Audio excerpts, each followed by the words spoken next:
Pinagpalang araw po para sa inyong lahat at pakibati rin nyo rin yung katabi ninyo ng pinagpalang araw. At gayon din sa mga nanonood online. Yan, praise God po sa pagkakataon natin ngayon. Alam po ninyo, tayo po ngayon ay nasa ating last episode ng ating series, Real Faith, no? Living Wisely according to the book of James. Alam nyo, sinasabi nila na aklat ng Santiago ay parang aklat po ay para siyang part ng book of wisdom. Kumbaga, tinuturo sa atin how to live at sa mga panahon na ating kinalalagyan. Lalong-lalo na tayo sa panahon natin ngayon, napaka mapanghamon. Kasi maraming tao nga nag-aalala Ano na mangyayari sa atin? Ano na mangyayari sa ating kinabukasan? Na kung mamarapatin nyo lang po, ayusin ko lang muna po itong ating PowerPoint. Gawa ng mali po ang pagkakabukas. Anyway, ayan po.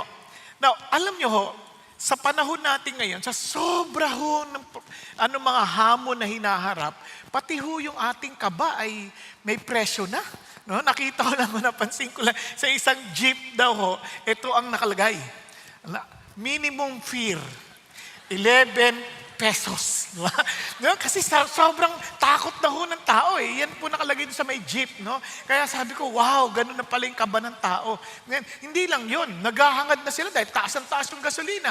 Naghahangad na tuloy yung ibang tao kung pwede lang, hybrid na lang ang sasakyan. Hindi basta hybrid, kundi talagang hybrid na dipedal, no? Kasama. Para kung pwede lang pagsamasamahin. Alam nyo, minsan nahanap natin yung sa kabila ng ganyang mga paghahamon, dapat ang puso natin na nanatiling nagagalak dahil ang ating Diyos ang may control ng lahat ng bagay.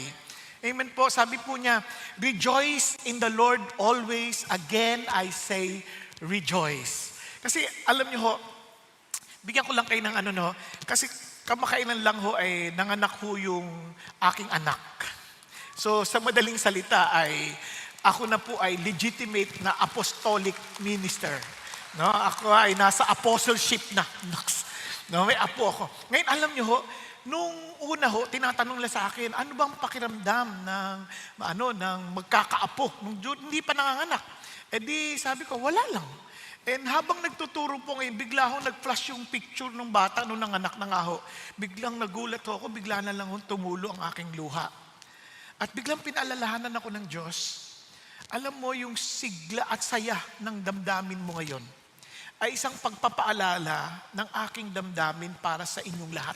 Because all of us, human beings, are like grandchildren of the Lord. Kasi ang una lang naman si Adan at Eva and the rest of us, apo na Tama? And when I look at the baby, he was so helpless. He could not do anything. Kung hindi siya papakainin ng nanay, kung hindi siya tutulungan, and pinaalala sa akin, you were once like that. Parang you were so helpless. Pero tinan mo ngayon, ang laki-laki mo na. You know what I'm trying to say? I provided for you. I took care of you. And I want to remind every one of us, we were once like that, a baby, so helpless. But God took care of us. And now that we are adults, some of us, most of us, masasabi mo bang pinabayaan ka ng Diyos? The things that we were worried about yesteryears, na paglagpasan na natin. Amen? Ngayon marami sabi natin, ang dami pa rin naming problema. Huwag kang mag-alala. Dadami pa yan. Pero anong ibig sabihin nun? Tingnan ninyo Alam niyo po ba, ang pinakamahabang lugar o pwedeng lakbayin ng paglalakad ay mula po sa Cape Town, South Africa, hanggang sa Magadan ng Russia, sa bahagi ng Asian continent ng Russia. Ang haba niyan. Kaya nasabing pwedeng lakarin kasi wala kumbaga lahat po ay may tulay na magdudugtong sa lahat ng mga dadaanan. Hindi mo kailangan mag-eroplano, hindi mo kailangan magbarko dahil may tulay.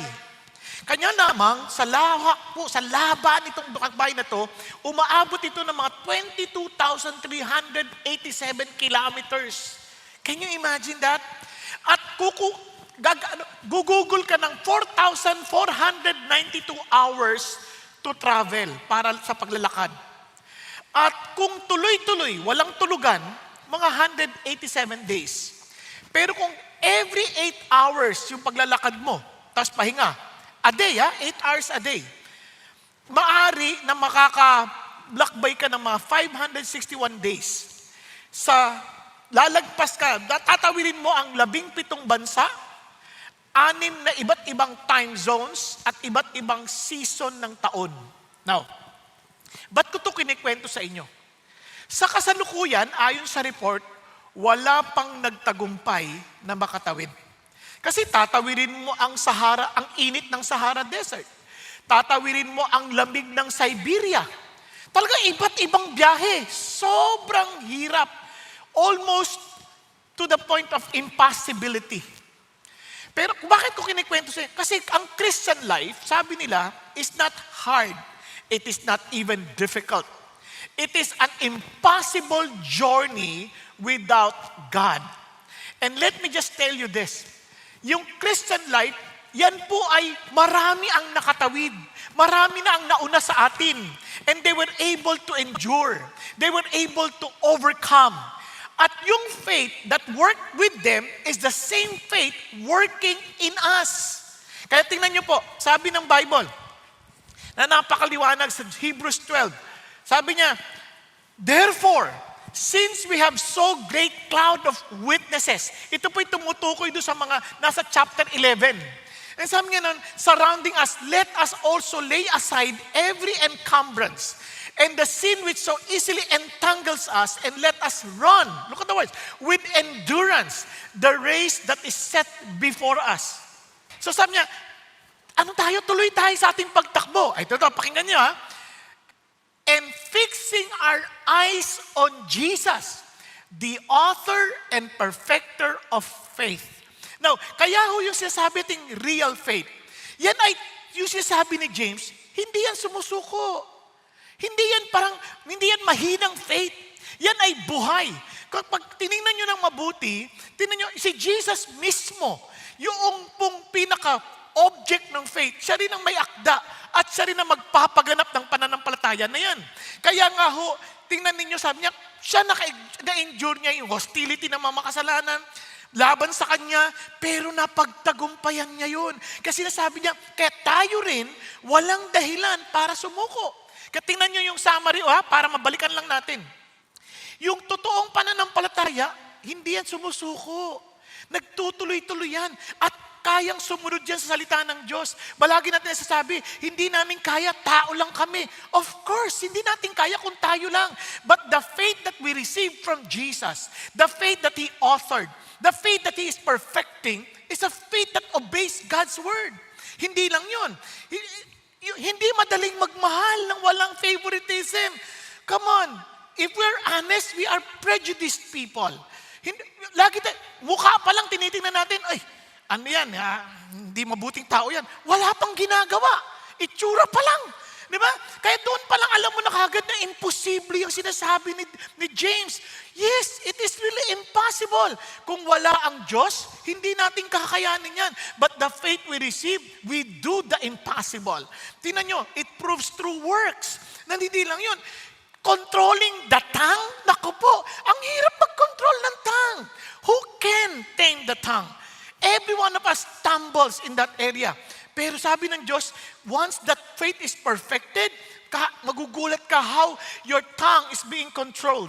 And ito pa, sabi ganun, and it chooses God's wisdom na hindi earthly, hindi selfish, hindi natural, hindi demonic. Kasi pag selfish at saka may bitter jealousy, naku, sabi niya, ano yan, either earthly yan, o kaya natural, or demonic yan.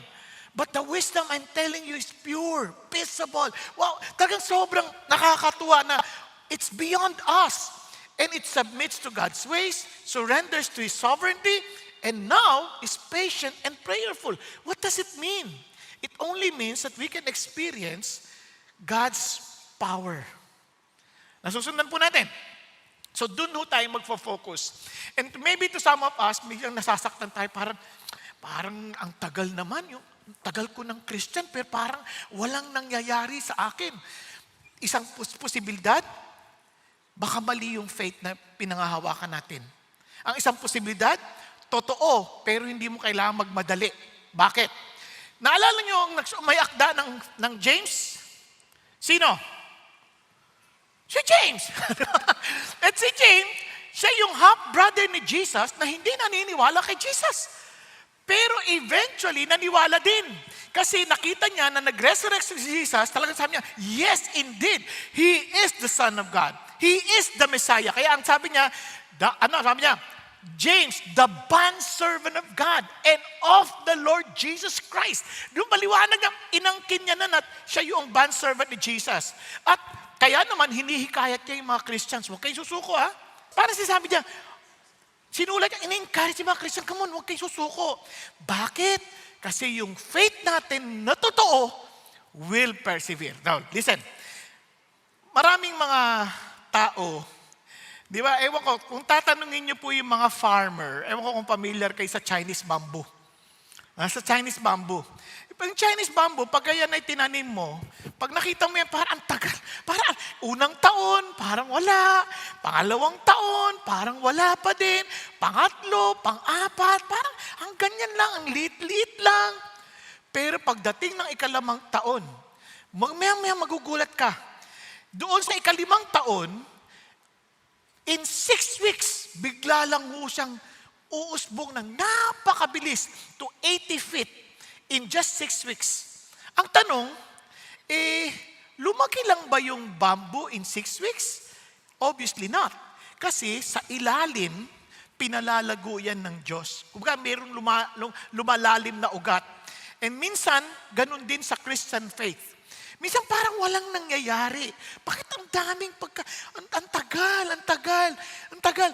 Huwag kang mag-alala. May ginagawa ang Diyos sa'yo. Hindi mo lang alam. Bigla ka lang magugulat. Oo nga, no? Ito, para naman ma-encourage kayo ng konti. Alam niyo, isa sa pinaka-struggle sa akin, mainitin po ang ulo ko. Madali po akong magalit, nambabatuho ako kung nagdadrive ako, nangahataw ako ng side mirror pagka nagka-counterflow. At huwag kayong mag-alala, Christian ako at pastor na, nangahataw pa. Para ako nagpipreach, Papa, in the name of Jesus, mga ganyan. No. So, minsan tinatanong ko yung sarili ko, Lord, totoo ba ako? Lord, baka naman wala akong karapatan talaga.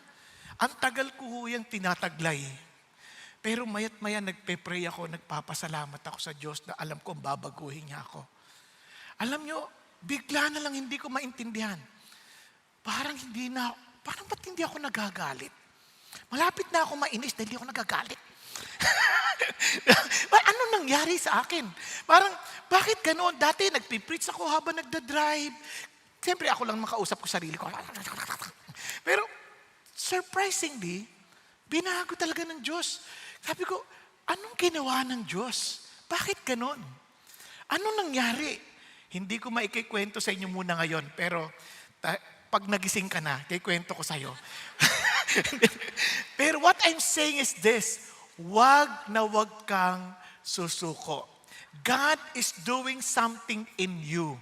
And I believe, kaya naniniwala ako sa prinsipyong 2 steps forward, 3 steps forward, 2 steps back. Then 3 steps forward, 2 steps back. Tama? Ibig sabihin, kahit na umuusad ka, kahit pa isa-isa lang, alam mo, totoo yung faith mo kasi umuusad ka. Are you following? Pakisabi sa katabi mo, huwag kang ma-discourage ha. Kasi totoo ang ating pinaniniwalaan. Totoo si Jesus. Okay? Ngayon, tingnan ho natin ito. Kapag dumadaan na tayo sa napakaraming mga pagsubok, dahil lalo na sa panahon natin ngayon, gusto natin lahat instant eh. Di ba? Instant. Instant noodles, instant yung mga instant coffee, di ba? Lahat, ang dami gusto natin instant. Pati sa, lalo sa wifi, gusto natin mabilis pag nagbabuffer. Ano ba? Ang tagal naman yan. Galit ka na kagad sa PLDT, galit ka na sa kung ano-ano. Inaaway mong Globe, inaaway mong Smart. Kasi ang tagal eh. Unang-una, wala ka namang subscription, mahiya ka nga. Gagalit ka pa. So, nagmamadali tayo lagi. So, yung ating kultura, parang ini-encourage na parang lahat nagmamadali. So, tuloy, alam nyo ba, ang speed, kaaway ng Diyos yan. Kasi ang sabi ng Diyos, they that wait upon the Lord shall renew their strength. They will mount up with wings like eagles. They will run and they will not get tired. They will walk and they will not get weary. Kaya ang tao na nakakilala kay God, marunong silang mag-intay because they understand that their God is in control. Relax sila. Kaya nga, ang mga nagmamadali, yung agad-agad madalas naloloko tayo pa nagmamadali. Tama? Kaya relax ka, yun ang sinasabi ng Diyos. Kaya ang tanong sa atin, how does real faith respond when life is hard? Pag humihirap na parang walang nangyayari, Lord, asan ka? Hindi namin alam. Ang dami na namin problema. Hindi namin alam paano namin haharapin. Pataas yung presyo ng gasolina. Ano nang gagawin namin? So, lahat, iba nagrarally na. Iba pa, paano magkokontrolin yan? It's beyond us. Kaya ito ang dapat natin maintindihan. May sagot si James. Real power or real faith experiences what? God's power. That power is readily available to all of us who have real faith. Yung pag genuine yung faith mo, meron kang kapangyarihan na at work and kailangan mo yung maranasan. Paano? Pansinin nyo ang gandang ginawa ni James kasi sinandwich niya Nagsimula siya sa consider it all joy when you encounter various trials so you do not give up. Then again, he's telling us to do the same. We are to persevere, we are to pray, we are to proclaim. Sabi niya, you want to experience the power of God? Then real faith will persevere. Real faith will pray. Real faith will proclaim.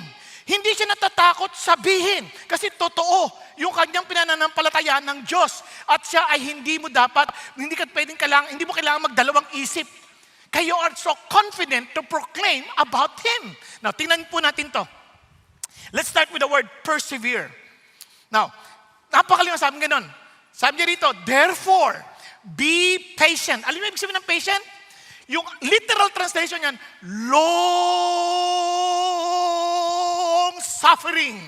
Grabe, ang habang parang I am willing to go to that strength, to that extent. Bakit? Kasi alam ko hindi ito masasayang. Kung halimbawa, manganganak ka, naisip ko lang yung anak ko lang, no? Kasi sabi nila, 11 hours daw na nag-labor to some, mas matagal pa. Pero bakit mo titiisin? Tapos, di ba, pasigaw ng piga, walang yaka! Bakit mo titiisin yun? Kasi may inaabang kang lalabas na baby. Tama? Tama? Tingnan ninyo, paglabas, limot mo na lahat. Pero you're willing to suffer that long because there is someone pressure coming out. Someone precious, I should say, coming out. Kung alam mong precious yan, willing ka maghintay. Hello? And kaya yung sasabi ng Lord, therefore be patient. Bakit? There is someone so precious coming. Hindi ito yung mundo natin. Our Lord is coming. Yun ang pinaka-precious. Kumbaga, kung ikaw ay may ka-date, at gustong-gusto mo yung ka-date mo na yan, yung love na love mo, parang kahit ang tagal niyan, iintayin mo yan. Kasi alam mong darating at darating siya, and that person is so precious. Ganon din, kung ang asawa mo, mahal na mahal mo, hindi ka magsasawang mag-intay.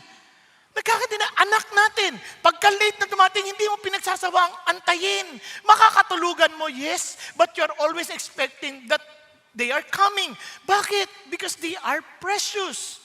Di ba? Ganun din, pag ikaw ay nagninegosyo, may profit, it may take long, but you are continuously trying to wait. Bakit? Alam mo, parating yung gustong mangyari. Pero kung wala ka ng pag-asa, ay bahala na. Pero ito, sabi ng Lord, no, He is coming. Gusto mong malaman paano mag-intay? Gayahin mo yung mga farmer. They wait for the precious produce of the soil. Paano? Being patient about it until it gets what? The early and the latter rain. Kumbaga, itong mga farmer na to, willing sila maghintay. Importante yung early rain. Yung early rain, yun po yung magpapalambot ng lupa. Yung latter rain, yun naman po yung magpe-prepare para mag-mature na ho yung mga tanim, para i-harvest na. Kung wala yung mga ulan na yun, walang harvest. Now, anong sinasabi sa atin dito? Bagamat yung farmer pwedeng magbungkal, bagamat yung farmer pwedeng magtanim, bagamat yung farmer pwedeng maglagay ng fertilizer, isang bagay na intindihan mo when you are waiting, when you are patiently, perseveringly waiting, hindi mo makokontrol ang ulan. Hello? Hindi mo sabihin, hoy ulan, bumagsak na! Hindi mo magagawa yun. Hindi mo mauutusan yung cloud na pumunta sa'yo. Eh siyempre ngayon sa technology, sabi na may cloud seeding, pero hindi mo makukuha yung totoong ulan na kailangan sa pagtatanim. Naunawaan po? So, anong sinasabi sa atin ng Diyos dito? Ang sinasabi ng Diyos sa atin, ganito ang faith. Di ba? The farmer trusts God with what he cannot control. And he works faithfully with what he can control. Because faith does the same thing. Faith is not learning how to control God's timing. Faith is learning how to trust God's timing. Hindi mo man agad makita yung resulta, relax ka lang. May timing ang Diyos. Okay tayo? Pakisabi sa katabi mo, huwag kang magmadali, matatapos din yan. May timing si God. Huwag kang magmadali sa mga pinagdadaanan mo. Titigil din yan. Di ba? Titigil din yan. Basta ang mahalaga, magtiwala ka na may tamang timing si God. Kaya ulitin natin, sabi niya, tinuloy niya pa. Faith, you too be patient. Ikaw din, ikaw. Strengthen your hearts for the coming of the Lord is near. Look at the words. Yung word na strengthen your hearts, ang ibig sabihin, establish your heart. God said, build up your heart. What God is saying is that He's not always changing our circumstances. He's not trying to fix our circumstances. He's trying to fix us, yung ating karakter.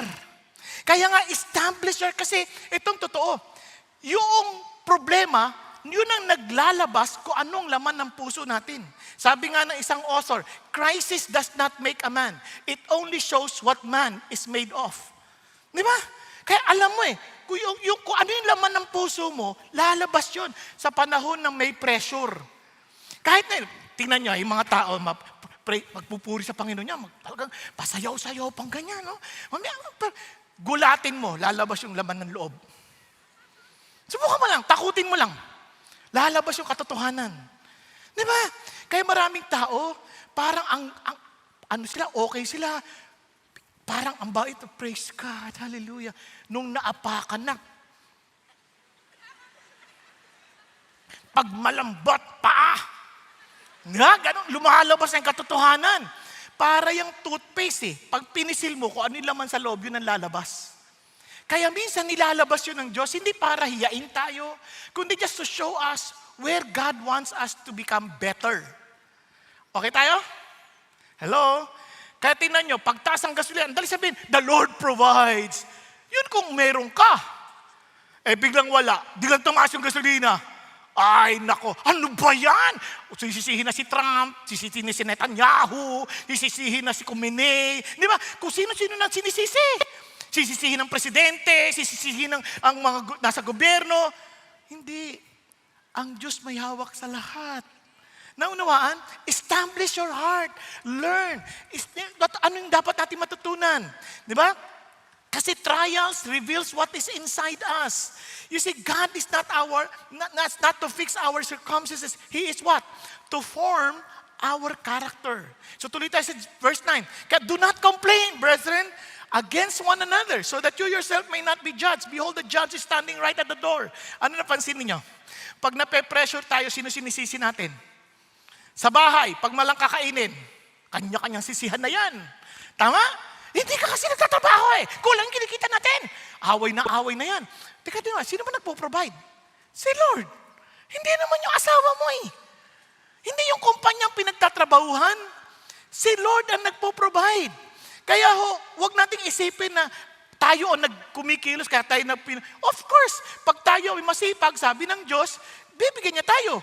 Kasama yan sa kanyang rules Pero, siya pa rin ang nagpo-provide. Naunawaan? Kasi yung farmer, masipag sila, pero pag di umulan, paano? Si Lord pa rin ang magpo-provide. Kaya, kinan nyo alam nyo ba yung salitang do not complain? Ang ibig sabihin niyan, umiikot ang mata. May sabihin, mag-aral kayo para magandang kinabukasan nyo. Yan na naman. Kita mo ang hirap ng buhay natin ngayon. Ganun, umiikot yung mata. Tama? Oh, ibig sabihin, kayo, magtrabaho kayo para may kakainin tayo. Yan na naman. Na, sa totoo lang, reklamo tayo na reklamo. Kaya pati sa mga boss natin, hindi naman tumataas yung sweldo namin, ikot na may mata. Diba? Bakit? Alam niyo bakit? Kasi we are always looking at each other when problem comes. Doon lumalabas. Kasi yan, yung ating attitude, yung pag-grumble, yung pagkoreklamo, is actually a sign that our hearts are impatient. Parang impatience na yon ay nagpapakita lang na wala ka rin pasensya sa Diyos. Nanuan? Bakit? Parang sabi mo, Lord, mali naman timing mo eh. Ang tagal ko nag-iintay. Di ba? Tapos, ito pang binigay mong asawa sa akin. Tamad. Di ba? Hindi tamad yan eh. Tinamad na lang yan dahil ikaw napangasawa. Hindi na totoo lang. Ang sipag kaya nung nililigawan ka niyan. Hinahatid ka, sumasakay sa jeep. Di ba? Kahit na hating gabi na, hatid ka pa. Ang sipag. Eh, nung napangasawa ka na, tinamad. Kasi lagi mong binubunga, ay, ayoko na nga, wala mo pala nangyayari. Di ba? Kaya nga alam nyo, maniwala kayo sa hindi dapat yan nagtutulungan yan nagtutulungan. Kasi sabi nga nila, sa bawat tagumpay ng lalaki, sa likod niyan ay babae.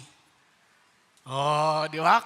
Kung feeling mo bigo yung asawa mo, malaki kasalanan mo, hindi mo siya tinutulungan. At sa bawat kabiguan ng lalaki, alam mo kung sino nasa likod niyan? Bruha. Di ba? O kaya, vampira. Bakit vampira? Meron ka vampira. Yan.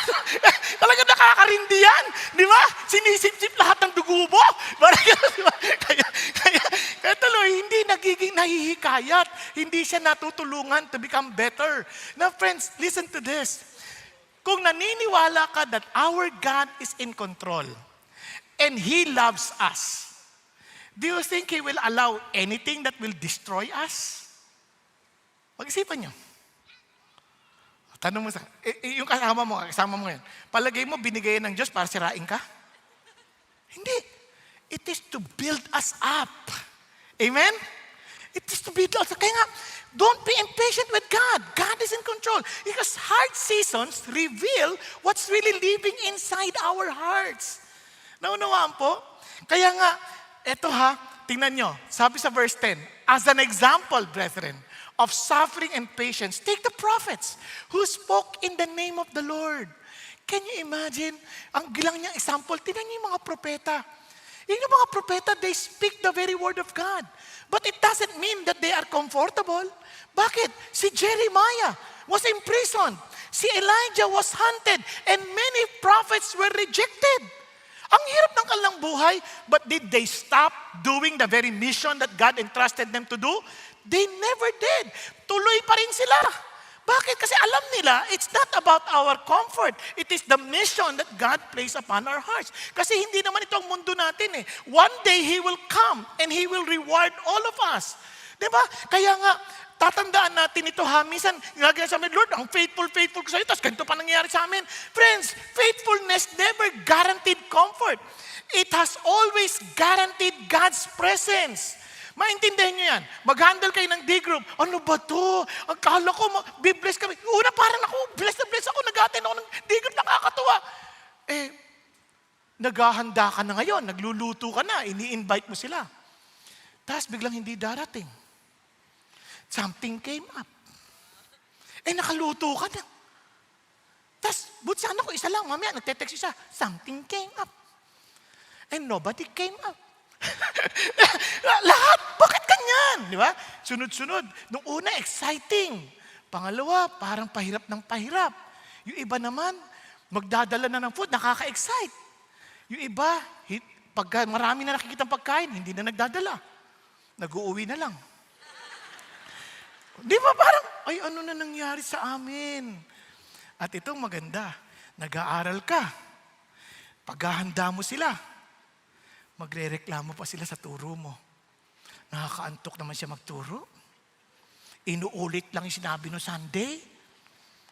Di ba? Parang hindi man lang na-appreciate yung effort mo.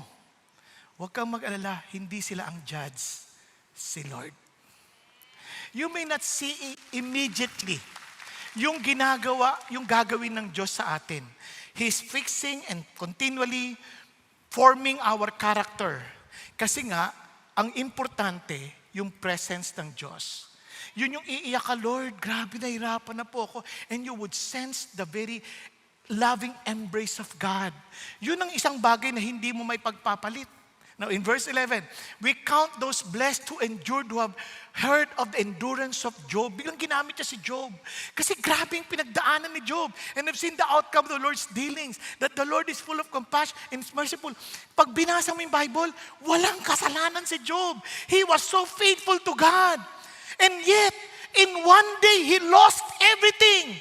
Wala yung kanyang business, nawala yung kanyang mga anak, nagkaroon siya ng sakit, tapos nagkaroon siya ng rejection. Socially talaga, parang dating tumutulong siya, tapos yung mga tinutulungan niya, tinatalikuran siya, pinandidirian siya, tapos pati yung kanyang mental anguish and spiritual anguish. But he never stopped. He kept on saying, God, I need to talk with you.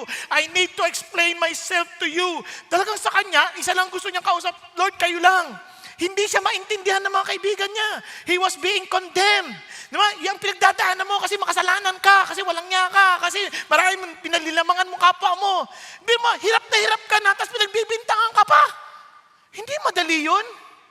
And sa lahat ng bagay, alam nyo, kapag may pinagdadaanan ka, tapos ikaw pa yung dinidiin na parang ikaw may kasalanan, naku, parang wow, ayoko na nito.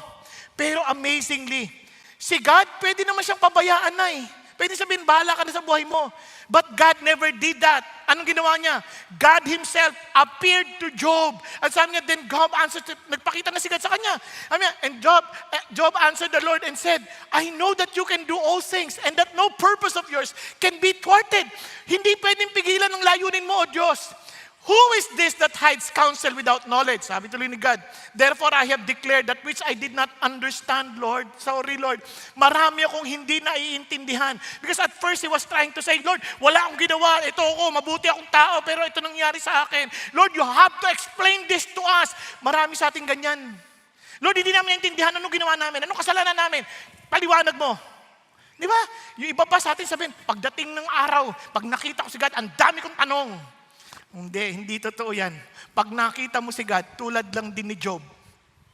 Sabi niya, Lord, marami po akong hindi naintindihan. Too wonderful for me, which I did not know. And sabi niya, hear now, and I will speak. I will ask you, and you instruct me. I have heard of you by the hearing of the ear, but now my eyes sees you. Therefore, I retract, and I repent in dust and ashes. Kung alam lang natin, yung alam ng Diyos, hindi ka na makakapagsalita. Kasi sa totoo lang, ang ganda ng huling salita ni God dito, ni James dito eh. Balikan lang natin ha. Ano sabi niya sa James? Verse 11, ito yung pinakasusi.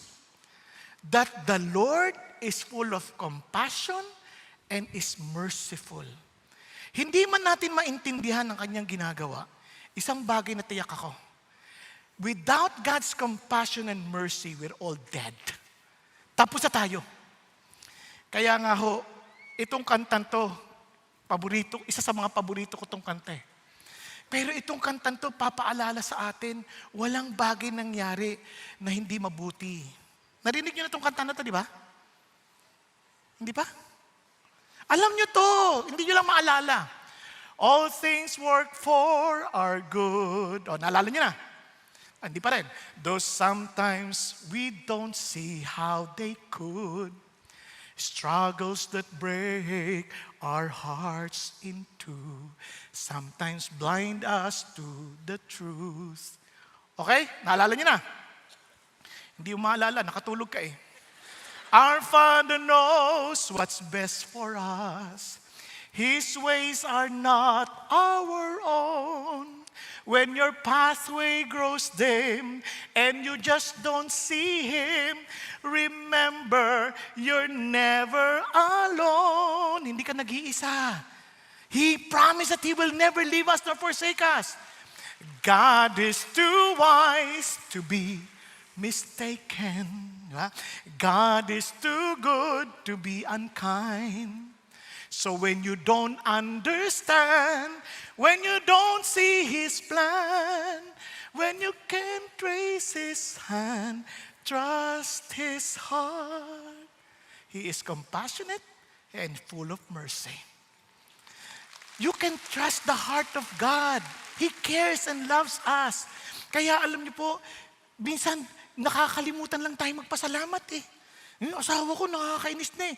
Ano ka ba? Unang pasalamat ka, Lord. Thank you, binigyan mo ako ng asawa because sabi mo, he who finds wife finds favor of you. So, isipin mo naman, tingnan mo nga yung sarili mo. Bakit ka pagbibigyan ng asawa para makasama mo lang habang buhay at para magdusa? Hindi, yung asawa mo, hindi ikaw. Pag-isipan mo. Ako nga pag iniisip ko, sabi ko, Lord, thank you ako sa asawa ko. Parang, sino ako para paglingkuran niya? Sino ako para suklayan niya? Pagka, siya nagugupit sa akin eh. Kaya kung naiinis kayo sa gupit ko siya. Love you, sweetheart. Isang isipan, sinatsaga niya ako yan. Amya, bakit ayaw mo ko sa barbero? Eh kasi baka mamali ang gupit sa'yo. Makita lahat ng toklet mo. What I'm saying is this. Sino ka para bigyan ng nanay na meron ka ngayon? Sino ka para bigyan ng magulang na magtatrabaho para lang sa kakainin mo at pag-aaral mo? Para lang masigurado meron kang kinabukasan? Sino ka para bigyan ng anak para maging kasiyahan mo at minsan nauutusan? Sino tayo? Yun lang may makasama tayo. Sino tayo para bigyan ng isang magandang lugar where we can worship the Lord? Samantalang ang iba ay nagtatago dahil hindi nila alam dahil hindi sila pinapayagang sumamba ng malaya. Di ba? Pag-isipan niyo mabuti. Sino tayo na para dalhin sa isang lugar tulad dito para lang matulog? Our God is so full of compassion and mercy. Let's thank the Lord. Bigyan tayo ng bansa na tulad ng Pilipinas. Alam niyo, yung Pilipinas, sabi nila, mahirap. Hindi. Sa dami ng ninakaw ng leaders natin, buhay pa tayo. Ang yaman natin. Pag-isipan niyo mabuti. Kung sa ibang bansa yan, baka hindi na sila makakain. Tayo nakakakain pa. May aircon pa tayo. Nakakapag-drive pa tayo kahit na ang dami na nilang ninakaw. Diba? Let's thank the Lord. Lord, thank you hindi mo kami pinababayaan. But you allowed all these things because you're teaching us something. Minsan, nadali natin magturo, masama sila. But how about us? Ano bang naging contribution natin talaga? Have we contributed something para umangat yung bayan? Or we are also part of the reason why our problem is getting aggravated? Pag-isipan niyo mabuti. Minsan, ang dali natin yun eh. Kaya nga pala sa atin, your suffering may be loud today, but God's mercy will speak louder in the end. Yun isang bagay na ating si Job. Yes, ang ingay nung pait niya. Pero yung tinig ng Diyos mas malakas sa huli. And the Lord, binalik niya lahat ng mga nawala ni Job. Doble pa. Napansin niyo? Kasi yung mercy ng Diyos, hindi natin kayang sukatin. Amen po? Pakisabi sa katabi mo, matulog ka lang. Ang Diyos natin ang nag-aalaga sa'yo. Nagkakaintindihan? And of course, hindi talang mananatiling nagpe-persevere lang, tinitiis lang natin, parang okay na yan, sige na. God is not telling us to be like stoics na bahala na kung anong mangyari. Hindi ganon. He wants us to bring our sufferings to God. Kaya nga we have to pray. Because real faith will pray. Kaya tingnan nyo, ang galing ng Diyos. Tingnan nyo, above all, my brethren, do not swear either by heaven or by earth or with other oath, but your yes be yes and your no, no, so that you may not fall under judgment. Bakit? Kasi yung mga tao minsan, Lord, sobrang hirap na kami. I promise you, pag ako pagka talagang binless mo ako, maglilingkod ako sa iyo, Lord, promise. Hindi na. Alam ng Diyos ang heart natin. We don't need to give His promises. We need to hold on to His promises. Sa halip, alamin natin yung pangako niya. Hindi yung pangako natin na importante kasi yung pangako natin napapako yan eh. Kaya sabi ng Lord, in fact, as Christians, we don't need to swear because we are known in our honesty. Alam niya ang Christian, pag sinabing mo nagsalita ka, para ka nagbibigay ng yung personal oath sa Diyos. Because si God nakikinig. Kaya tinan mo, that you may not fall under judgment. He hears every word we say. He hears every attitude we express. Lahat yun, alam ng Diyos yun. Kaya sinasabi ng Lord sa atin, hindi mo kailangan i-express pa, I promise, honestly. Wala na. You must be honest. You must be truthful. But in order to do that, you must have an authentic faith, believing that God, the promises of our God. Bakit? Kaya tinanong sabi niya, Lord, is there anyone among you suffering? Anong gagawin niya dapat? Nagsasuffer ka? Don't complain. Don't make promises. Instead what? Pray! Yun ang gawin mo. Mag-pray ka. You trust the Lord, then you pour out your heart to God. And say, Lord, nahihirapan po ako sa ganitong kalalagayan ko. Tulungan mo ako. Lord, hindi ko alam ang gagawin ko. You pray. Prayer is just telling the Lord what you have in your heart. Hindi na kailangan yung bulahin mo pa si God, God, you are so great and wonderful. Lord, hirap po ako. Lord, nahihirapan po ako. Wala po kaming makain. Lord, nagdudusa ho kami. Masakit po yung nararamdaman ko. Kasi tatay natin siya eh. Saan ka tatakbo? Kung siya yung ating tatay, siya yung ating matalik na kaibigan, siya yung ating asawa as a church, we are the bride of Christ. Siya yung, kumbaga, siya yung totoong nagmamahal sa atin, sabihin natin, nararamdaman natin. Hindi masama yun. Alam nyo, katulad nito, may nagpa-pray sa akin, ayaw na tuloy magpa-pray ulit. Sabi niya, Pastor, pag-pray niyo ako, may sakit ako. O sige, Panginoon, kung hindi mo siya pagagalingin, kunin mo na siya. Sayang pera niya. Pero kung pagagalingin mo, pagalingin niyo na, kawawa naman. Pastor, wala ka namang ganyanan. Di ba? Kasi, baka kunin ako ni Lord eh. Nagpa-pray ka mo eh. Di sasabihin natin kay Lord kung ano na talagang gusto mo. Kung ayaw mong mamatay pa, di sabihin natin, Lord, ayaw niya pa pong mamatay eh. Pero gusto niya na pong gumaling. Kaya linawin naman niyo sa kanya, ba't kailangan niyang gumaling? Kasi maraming tao gustong gumaling, wala naman dahilan. Hindi naman niya alam ba't sila bubuhay. Di kawawa lang, puro consumption lang din ang kanyang haharapin. Naunawaan po. You tell God, magsasuffer ka, you pray. Ano pa sabi niya? Ang ganda naman, buti na lang hindi laging suffering ang buhay. Is anyone cheerful? Ibig sabihin, may mga seasons of life. Mayroong mga seasons ng suffering, may seasons of rejoicing, may season of blessing. And sabi gano'n, He is to sing praises. On both seasons, ano sabi niya? You focus on God. Nakuha natin? Kahit anong pinagdadaanan natin, sa Diyos tayo tumakbo. It's like saying that real faith does not run from God in suffering. Ayoko na kay God, nagsasuffer ako. And it does not also forget God in success. Kaya maraming mga tao taga sobrang pinagdaanan ng hirap and they run to God. And after running to God, after a while, hindi naman agad-agad, binless sila ng Diyos. Oh, huwag mo kalimutan si God. Ganun kasimple yun. Meron pang lumapit, Pastor, pag-pray mo naman ako kasi nahirapan ako eh. Nung dati, yung tithes ko parang 1,000 lang eh. Kasi nga, okay naman ako, faithful ako. Ngayon, Pastor, laki na ng kita ko. Ano na eh, maabot na ng 100,000 yung tithes ko. So pag-pray mo naman ako, sige, pag-pray kita. Lord, pwede ba yung kita niya pababain mo? Sa 1,000 para hindi siya mahirapan. Kawawa naman eh, nahirapan na siya eh. Ay, wag naman, Pastor, wag naman. Wag naman. Yung kakayanan na lang. Yan, sabihin mo yung totoo kasi para alam mo rin. Kasi maging totoo tayo sa Diyos, yung totoo, tatay natin siya eh.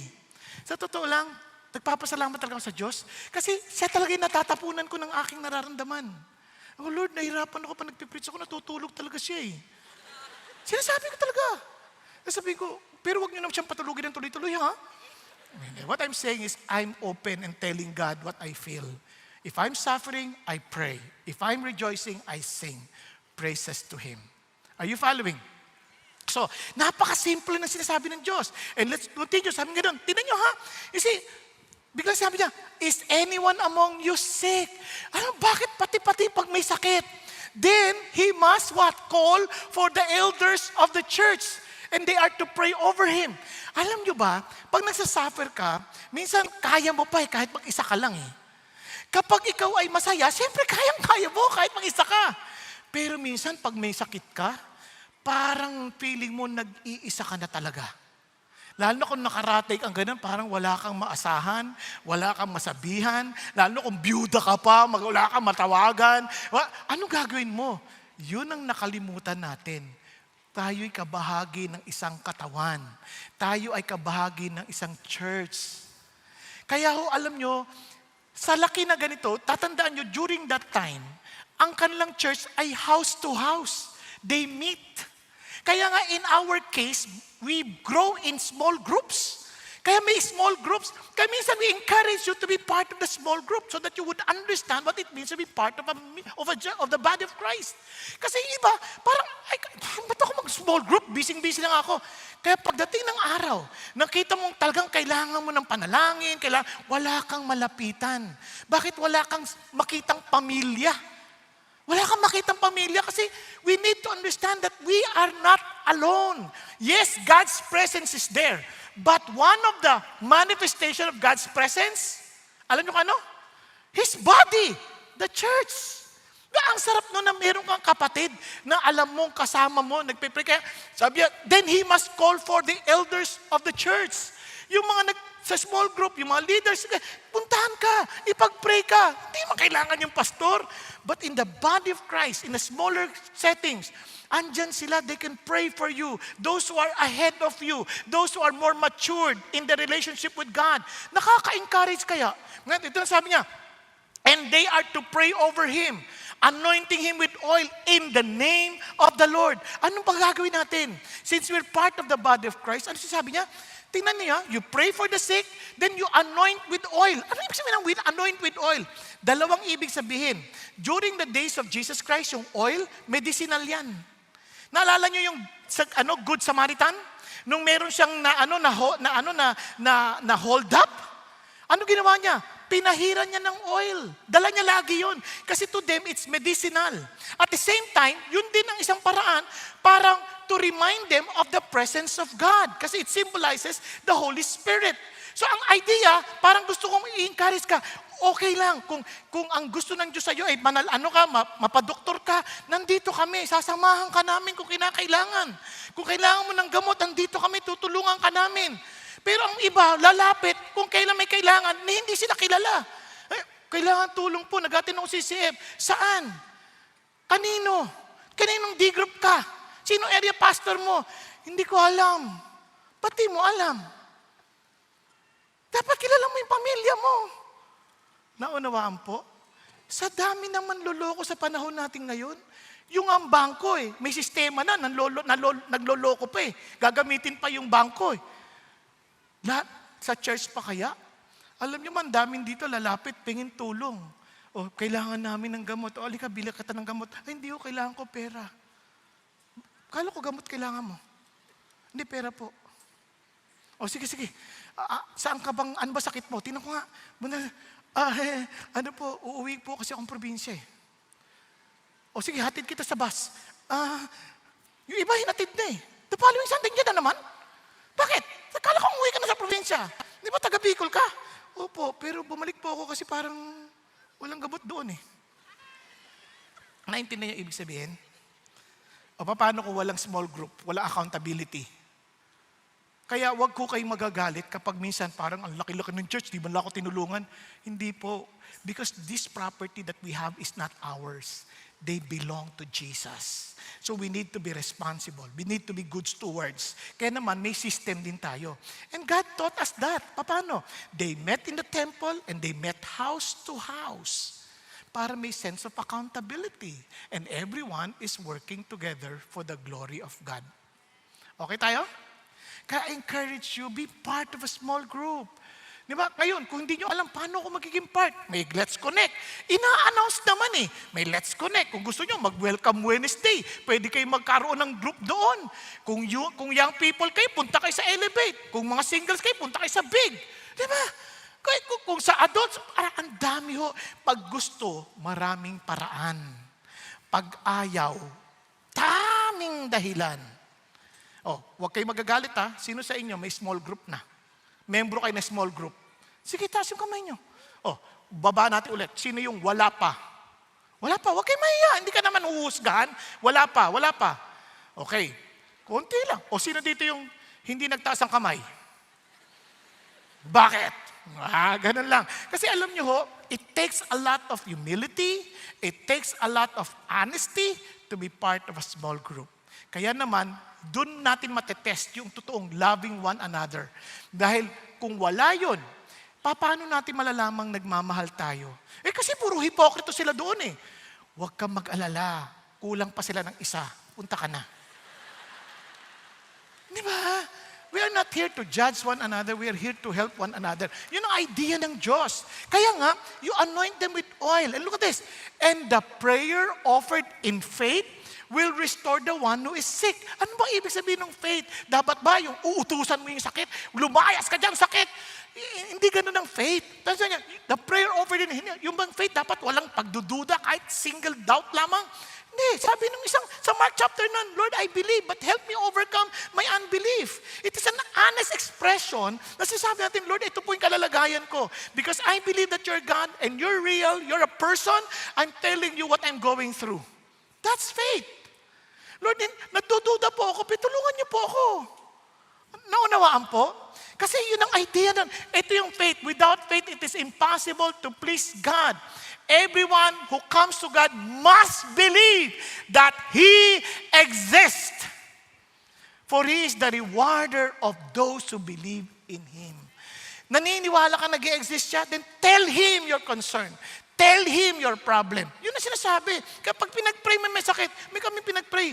Sabi niya, Pastor, hirap na po ako. Totohanang sabihin, Lord, marami nakarinig nun. Kasi nag-pray kami, marami kami. Lord, nahihirapan na po yung kapatid namin. With all sincerity, Lord, kung hindi mo na mapagalin, Lord, pauwiin mo na siya at makapagpahinga na siya sa presence ninyo. Pero kung pagagalingin mo, Lord, please, gawin mo na agad. And the following day, umuwi na siya sa Lord. Mali ba yung prayer? Hindi. Kasi sinasabi mo sa Lord kung ano talagang nilalaman ng loob mo eh. Diba? Yung iba talaga, siyempre naintindihan mo, gusto pa rin lang mabuhay, pero just calm them and let them understand. To be with Jesus, hindi masama. Naunawaan? Kaya lang, ito yung ano, kaya nga, yung promise will restore the one who is sick. Who will restore? Whether medicine yan ang gagamitin ng Diyos, doctor yung gagamitin ng Diyos, o ano man, sabihin mo pa rin sa Panginoon. Ang problema lang, minsan, nauuna yung advice natin kaysa sa prayer. Di ba? Brother, may sinisipon ako eh. Wala yan. Pag-pray mo ako, ganyan pa. Pag-pray mo ako, tagal ng sipon ko. 1 linggo na, tsaka may ubo pa eh. Maglagundi ka lang. Advice ka agad eh. Pag-pray mo naman muna. Di ba? Malay mo kung anong source ng kanyang ubo at sipon. Pag-pray naman ninyo kasi si Lord magtuturo sa atin anong gagawin. Hindi advice agad. Hello? Kasi mas magaling tayo mag-advise. Ang sakit ng tiyan ko. Ay, okay lang yan, ano lang yan. Pahiram mo lang ng asaytid de manzanilla. Agad-agad, ganun kagad.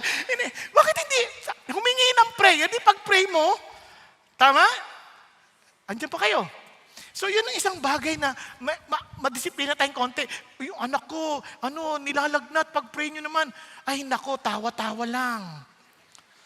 Pag tawa-tawa na natin yung sakit. Diba? Baka dengue eh. O tawa-tawa nga. Ay nako po. Pagtatawanan talaga tayo ng mundo. Parang mga Christian, may tawa-tawa talaga to.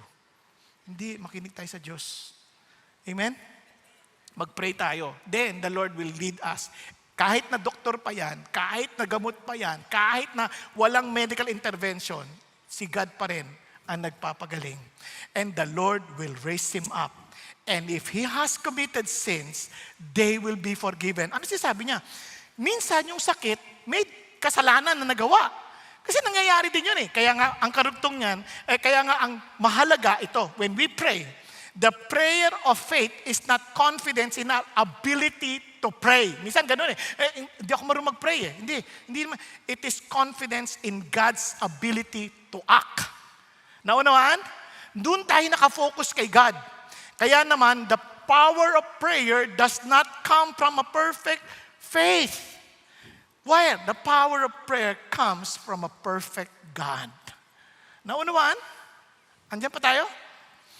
Si God. Now, tuloy tayo. Tingnan nyo kasi minsan yung sakit, dala din ng kasalanan. Kaya sabi nga ng ibang doktor, yung tinatawag ng psychosomatic illnesses, minsan because of too much worry, ng isip na apektuhan. Yung isip kasi, hindi lang yung parang inisip mo, may sakit ako, hindi. Meaning, it affects your mind, no? Yung iniisip mo. Kaya minsan, hindi na naintindihan na merong tinatawag na spiritual therapy. Meron ding sakit sa spirito. Kaya nagkakasakit ang tao. Kaya sabi niya, confess your sins to one another. Now, hindi sinasabi rito, ito yung basic principle para hindi kayo malito Hindi sinasabi rito na kailangan makonfess mo lahat ng kasalanan mo. Hindi ganon. Public sin, public confession. Nagkakantindihan. Private sin, private confession.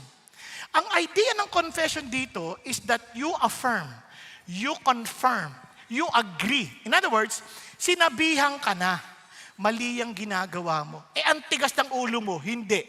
Tapos kayo nagkasakit ka ngayon.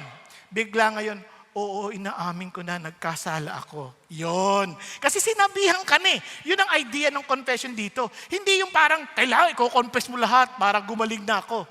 Paano kung di ka gumaling? Ano niyo? Ang idea kasi dito, parang binalaan ka na, sinabihan ka na, mali ang ginagawa. Tinuloy mo pa din. Naintindihan?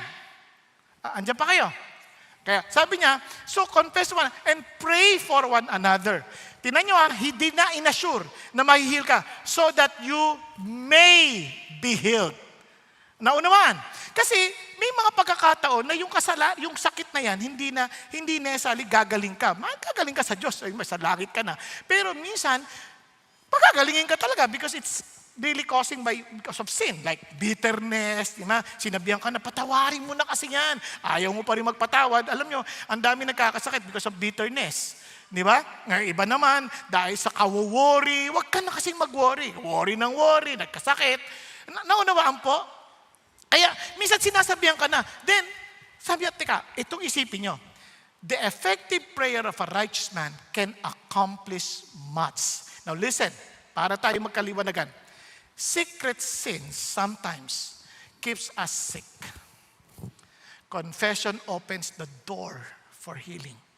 Kaya magtataka maraming tao, marami silang tinatago sa kanilang puso na hindi na masabi-sabi, natatakot sila. And it causes them too much stress. Kaya sila nagkakasakit. Para yan yung bata, naalala ninyo, yung kwento ni Peter. Naalala niyo pa si Peter, nung naglalaro ng tirador, biglang tinamaan yung pato ng lolo niya. Tumalsik. Ano yun? Dugo yun dugo. Ayan, buti hindi umabot sa'yo, kundi bato ka na ngayon. Di ganun, patay. Siyempre, takot Tinago ngayon ni Peter. Biglang sabi ng kapatid, "Hi Peter, I saw what you did." Nakamatay. Please don't tell anybody, don't tell Lolo, don't tell. Yeah, but you know what? Nasaya na. Di ba? Guilty. Eto na ngayon si Peter. Meron silang assignment ng paghuhugas ng plato. Sabi time nung ate niya. Sabi ng ate niya, Andrea, you are to wash the dishes today, yeah? And Peter will go with us in the mall. Sabi niya, no. Peter told me that he will take care of the dishes. And then I'll go with you. Sabi niya, yes, Peter, am I right? Yes. Walang magawa, pero punong-puno ng takot, sama ng loob. Binamanipulate na si Peter. Sakit na ulo niya, dami niyang problema. Kasi, patay siya sa lolo niya Hanggang sa hindi niya na makayanan. Talagang sobrang hirap na siya. Sabi niya, "Lo, meron akong kukumpisal sa inyo." "Ano yan, anak?" "Napatay ko po yung pato niyo." "Alam mo, anak, alam ko na yan, nung una pa lang napatay mo. Nakita ko din Inaantay ko lang aminin mo." Isipin niyo yung mga dala nating sakit ng ulo. Dahil sa takot nating malaman ng iba. Samantalang pwede mo namang sabihin sa Panginoon Diyos at kung sino mang taong involved. Amen po? Tatahimik ang buhay mo. Yun ang sinasabi ng Diyos dito. Kaya pagdating sa verse 16, therefore, confess your sin. Look at the words. The effective prayer. That prayer is so effective. It's so powerful. And we, who are forgiven by Jesus, we are the righteous people of God. Can you imagine if we will all learn to pray? Ano kaya mangyari sa bansang ito? Sometimes we complain more than praying. Mas marami tayong reklamo kaysa sa prayer. Reklamo tayo na reklamo sa mga government officials. Are we praying for them? Sa totoo lang. Di ba? Reklamo sa mga church leaders. Are we praying for them? Kaya ang tanong sa atin, kunyari ako, nabasa ko, nalaglag isang pastor. Nalaglag. Ay ko, Lord, iyak ako bigla eh. Lord, hindi ko man lang napag-pray. Bless ako sa mga libro nila. Tapos ito ngayon, ang dami lang kapalpakan. Never ko silang pinag-pray. Bigla ako naalala, ang dali nating maghusga. Kaya sama nila, hipokrito sila. But if they're part of the body of Christ, bakit hindi natin sila pinag-pray? Kapatid, learn to pray for one another. We belong into one body. Pag isa nagkasakit, lahat tayo damay. Di ba? May kasabihan sa Pilipino, sakit ng kalingkingan, sakit ng buong katawan. Meron lang madali. Kaya damay tayong lahat. So I beg of your prayers. Bakit? Kasi tao lang din kami. But prayer, because it's so powerful, it releases God's power into real situations. Prayer changes hearts. Prayer transforms lives. Prayer brings heaven's power into earthly problems. Ganda-ganda ako sa sinabi ni John Chrysostom. Sabi niya, the potency, yung kapangyarihan ng prayer has subdued the strength of fire. It has bridled the rage of lions. It has expelled demons. It has broken the chains of death. It has assuaged diseases. It has rescued cities from destruction. It has stopped the sun in its course. It has arrested the progress of the thunderbolt. Grabing kapangyarihan ng prayer. Ang tanong, and that prayer has been given to us, Christians. What are we doing with it? Are we praying? Asar ka? Naiinis ka sa tatay mo? Are you praying for him? Naiinis ka sa asawa mo? Are you praying for him? Kaya sa halip na dibdibin mo yung problema mo, uulitin ko, tuhurin mo. Ay, wag ganyan. Tuhurin mo. Baka nga ganunin mo.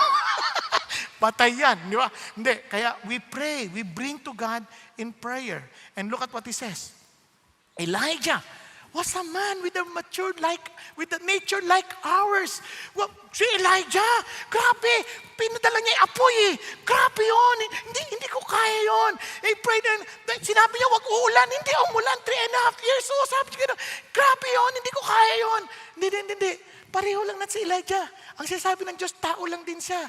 Nadidepress din siya. Natatakot din siya. Kapareho lang at si Elijah. Kumakain din siya ng 3 beses ang araw. Kapareho na si Elijah, nagugutom din. Kung may sunglass lang ng panahon na yon, magsasunglass din si Elijah. Katulad ni Renato. Kapareho lang natin si Elijah. Inaantok din siya tulad mo. Naunawaan? He is just like us. Kaya nga pinatulog siya ng pinatulog ni Lord eh. Naalala nyo? Pinatulog siya ng pinatulog. Kasi, kapareho lang natin siya. But he was able to confront the king.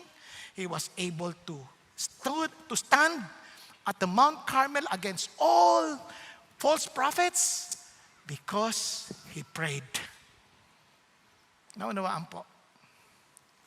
God does extraordinary things through ordinary people who pray. Pakisabi sa katabi mo, God can use you. But you have to pray. Pray. Real faith prays. Kaya sabi, ang galing.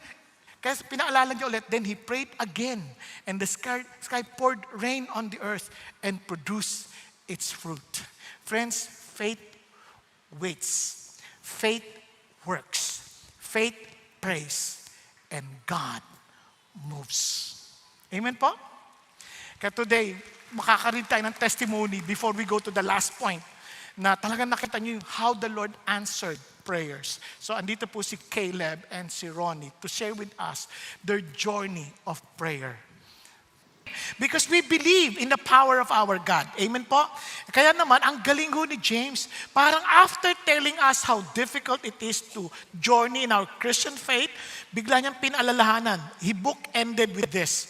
Sabi niya, "My brethren, if any among you strays from the truth, and one turns him back." Ano sinasabi niya?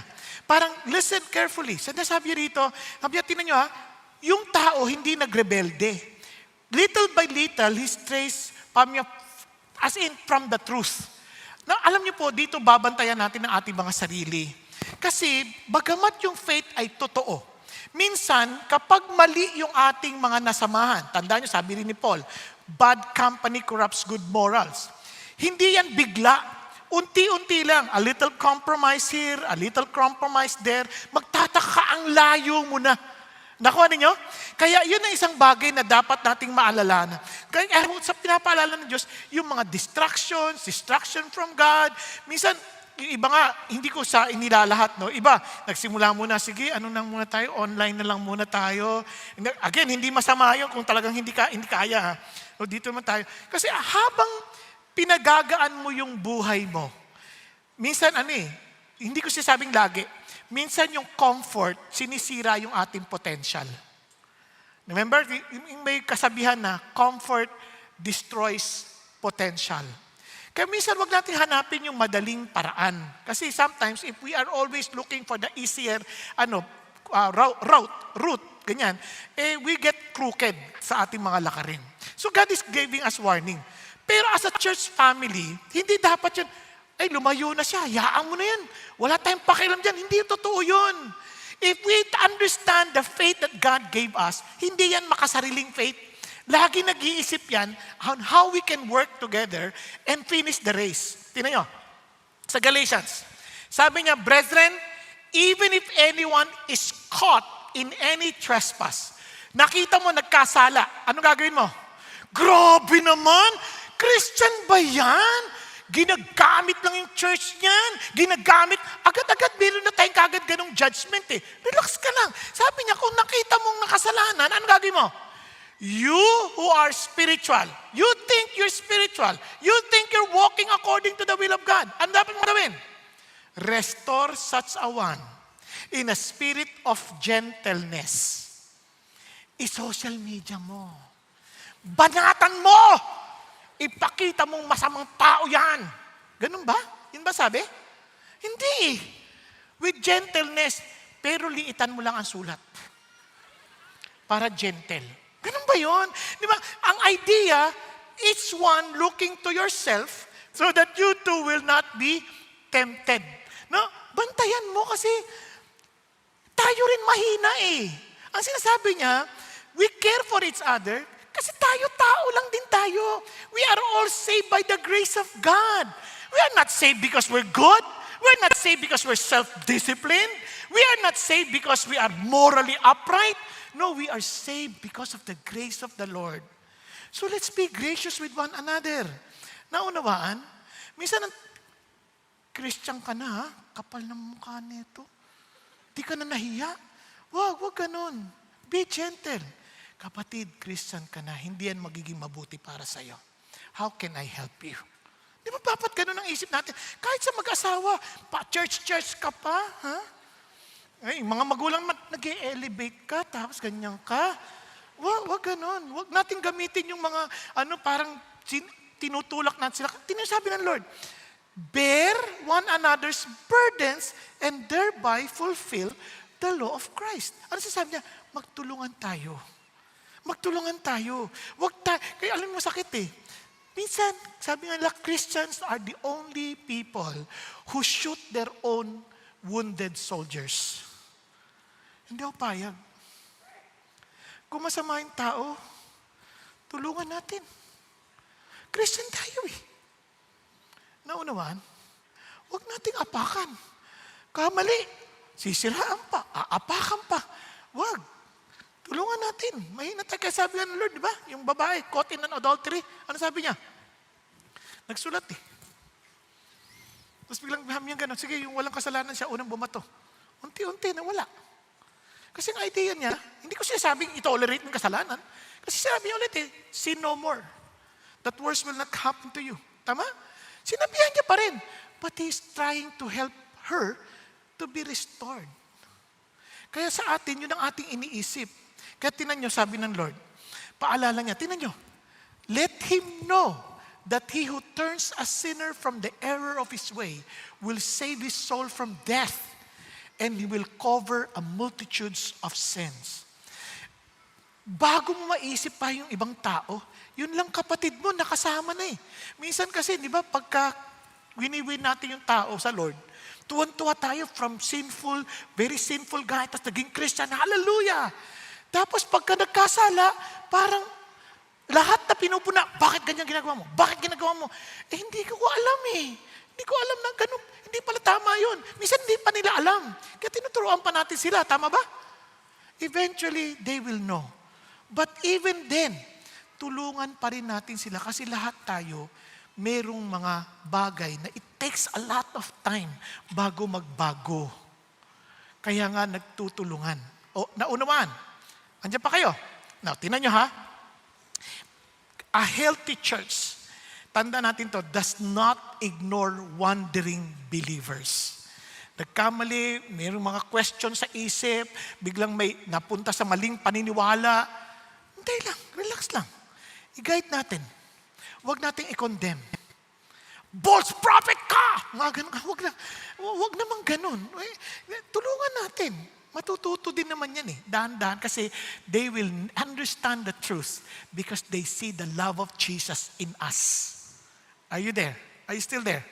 Now, para lalo natin ma-appreciate yan, let me just end with the story. Because a healthy church lovingly brings them home. Do you still find the body of Christ as your home? Alam niyo ba sa Tagalog yan? Tahanan. Yung matatahan ka sa mga mapag-iyak mo. Ang ginawa natin tirahan. Tirahan tayo ng tirahan. Wag, hindi yun ang ating hangad ng Diyos sa atin. We are a family. We belong to a loving family of Jesus. Hindi ko sinasabi na ito-tolerate natin ang kasalanan. What we're trying to say is, I'll show you what's wrong and I'll help you to get back home. I'll help you to be on the right track. Are you following? Now let me end. Naalala niyo itong kwento na to? Ito po ay kwento ni John, Apostle John, at ni Eusebius of Caesarea. Noong late na sa buhay ni Apostle John, kinento po ito ni Clement, no? At na-notice niya isang bata na with great potential. And that young man was passionate, energetic, and eager to follow Jesus. Sabi ni John, in-entrust niya sa isang pastor. Sabi niya, I commit this young man to you before Christ and the church. For a while, everything seemed to go well. Okay, nag-grow yung bata. Tuloy-tuloy sa Panginoon doon. The young man was baptized and began growing in faith. But over time, something tragic happened. Meron pong isang hindi magandang bagay na nangyari. Dahan-dahan, nahulog siya sa mga maling kasama. Eventually, na-involve siya sa mga kriminal. Yung kanya pong puso tumigas at naging leader ng isang band of robbers na nagtatago sa kabundukan. Nalaman ito ni John. Kadali-dali siyang pumunta doon sa church, sabing gano'n, nasa na yung young man na pinagkatiwala ko sa'yo? Sabi ng pastor, talagang yumuko yung pastor, sabi niya, patay na po siya. Ha? Anong ibig mo sabihin? Patay na po siya sa Diyos. Pinaliwanag niya na yung bata naging kriminal at ngayon namumuno na ng mga makakriminal na namundok na. Agad-agad, tingnan niyo ang puso ng apostol. Hindi niya hinayaang ganun na lamang. Kinuha niya ang kanyang kabayo at tumakbo. Hinanap yung bata, pumunta doon sa kabundukan. At doon, kinuha siya ng mga robbers, kinuha siya ng mga bandido. At nung nakita niya yung bata, nakita ng bata, face to face si John, na-recognize niya. Nagtatakbo! Yan na yung kwento. Nagtatakbo! Sa hiya! Nagtatakbo. At itong sigaw ni John, "Anak, bakit ka tumatakbo sa akin? Matanda na ako. Wala akong sandata. Huwag kang matakot. Meron ka pang pag-asa." Sabi niya. At sunod niya, sasagutin kita sa Panginoong Jesucristo kung kinakailangan. Bumalik ka lang. Bumalik ka lang. Itatayuan kita sa harap ng Panginoong Jesus. Bumalik ka lang. With all sincerity and love. Dahil sa narinig niya, yung parang napunit yung puso ng bata, huminto sa pagtakbo, umiyak ng umiyak, at bumalik kay John. At eventually, naibalik siya sa church. At nagsisi. Alam niyo, yun ang wala na ngayon sa atin. Ang dali nating magtaboy. Ang dali nating magkondena ng tao. Nawala na yung pag-ibig ni Kristo, tulad ng pagmamahal niya sa isang prodigal son.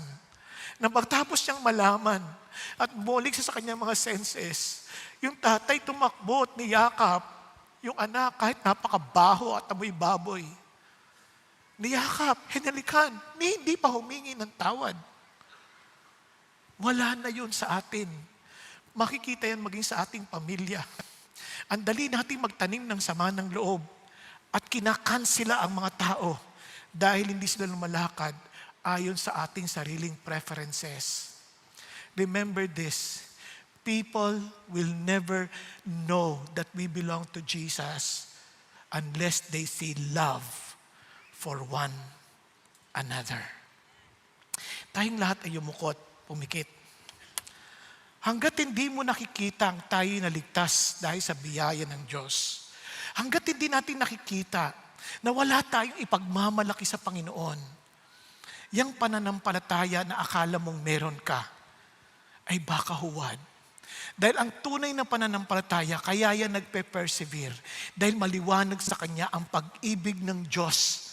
At siya'y tinanggap hindi dahil siya'y mabait, hindi dahil siya'y magaling, hindi dahil siya'y banal. Tinanggap siya dahil banal si Jesus. Dahil si Jesus ang namatay sa krus ng Kalbaryo at nabuhay na magmuli. Kaya siya nananalangin, hindi dahil sa nakikita niyang sarili niyang matuwid, kundi ang nakikita niya ang katwiran ni Jesus. Kaya siya lumalapit ng may tapang sa Panginoong Diyos. Dahil batid niya na lumalapit siya sa pangalan ni Kristo Jesus, hindi sa sarili niyang pangalan. At kaya namang matapang niyang sinasabi sa lahat, dahil alam niyang lahat ng tao ay wala ng pag-asa kung hindi dahil kay Jesus Christ na namatay sa krus ng Kalbaryo at nabuhay magmuling nagbibigay ng kaligtasan sa lahat ng tumatanggap ng kanyang kapatawaran. Mga kapatid, hanggat hindi rin totoo sa iyo yan, hindi mo gagawin at hindi mo mararanasan ang kapangyarihan ng Diyos na buhay. Kailangan mong aminin sa Kanya, Lord, wala po akong ipagmamalaki.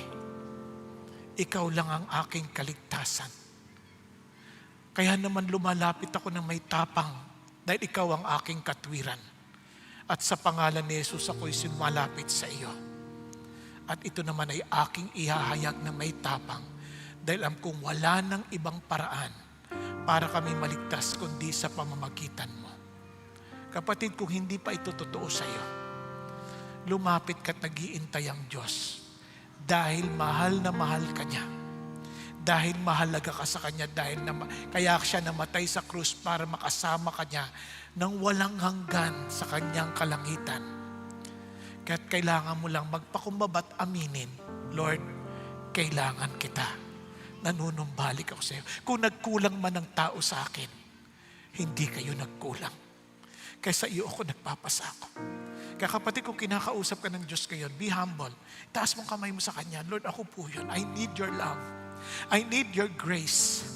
I need, Father God, the faith that comes from you. Hindi po yung faith ng tatay at nanay, kundi yung totoong pananampalataya ko sa inyo.